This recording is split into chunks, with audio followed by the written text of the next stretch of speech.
Reverse Nordic curls, aka natural leg extensions, the exercise you didn't know you needed. Get ready for strength at length and bigger legs when done correctly. This video will cover the most important techniques for safe, effective form. If this looks impossible, don't quit just yet. Everyone can level up with the right progression and patience. Be sure to watch the entire video to avoid silly mistakes people usually make. Let's go. Hey everyone, Daniel Vadnal, Australian physiotherapist and also calisthenics bro. I'm here to cover the reverse Nordic curl.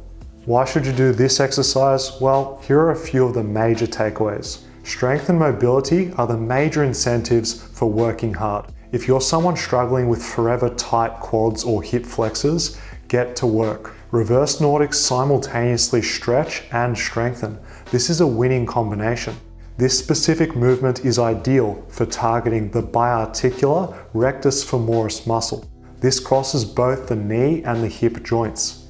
Tight quads are often a sign of weakness. Purely passive stretching isn't going to fix the cause. Reverse Nordics will. Key benefit number 2 is quad hypertrophy gains. Bodyweight leg day options are limited.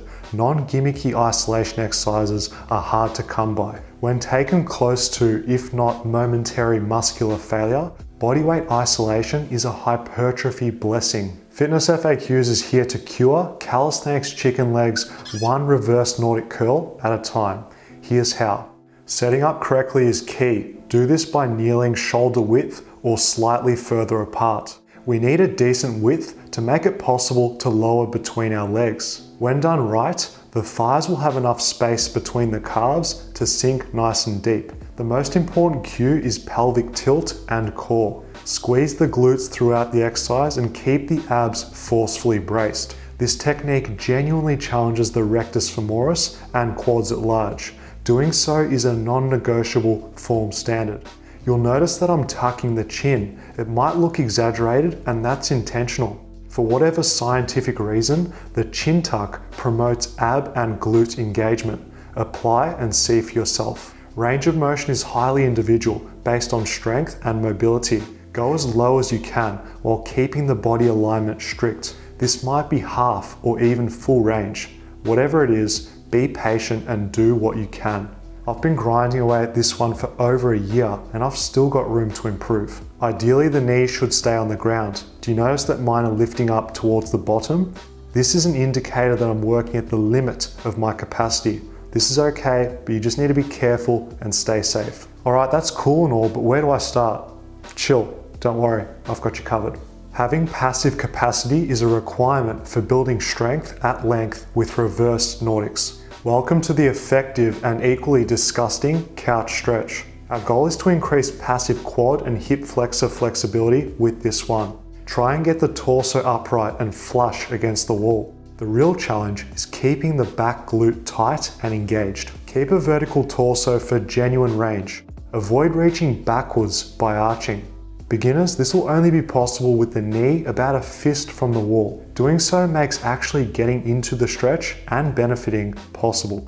Over time, work towards getting the knee flush against the wall. This is your goal. Some people find the toes on the wall comfortable. Other people prefer a plantar flexed foot.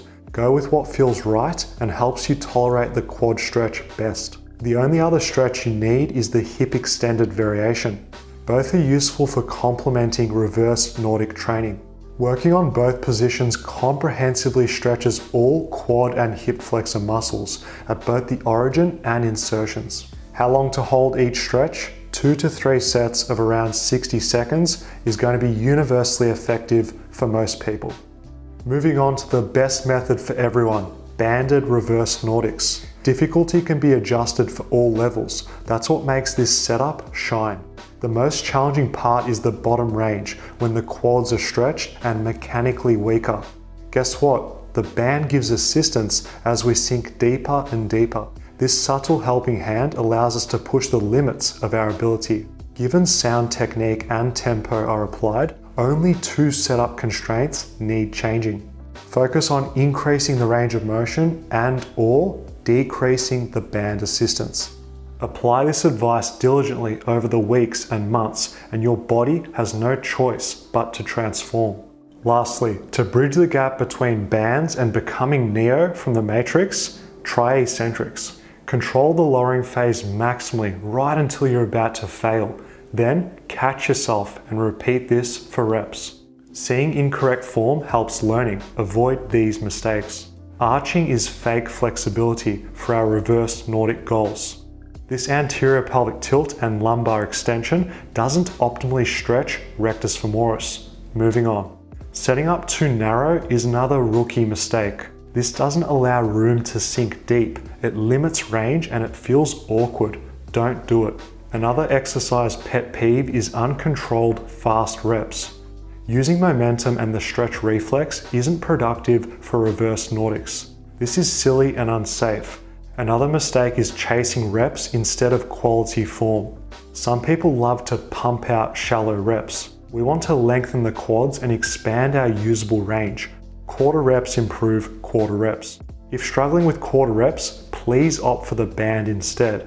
Bands allow greater depth and provide significantly more benefits. Stepping back to step forward is wise. The last mistake is returning vertical each rep. This offloads tension and it reduces the hypertrophy response. Instead, make sure that you're leaning backwards at the top of each rep. This keeps your quads on tension. They're going to be burning and fatiguing, and this is a good indicator that you're doing things right. Kudos. Thanks for paying attention and watching all the way until the end. You should now be a reverse Nordic curl connoisseur. Do us a favor and click thumbs up. Support Fitness FAQs and we'll keep posting our best content to help.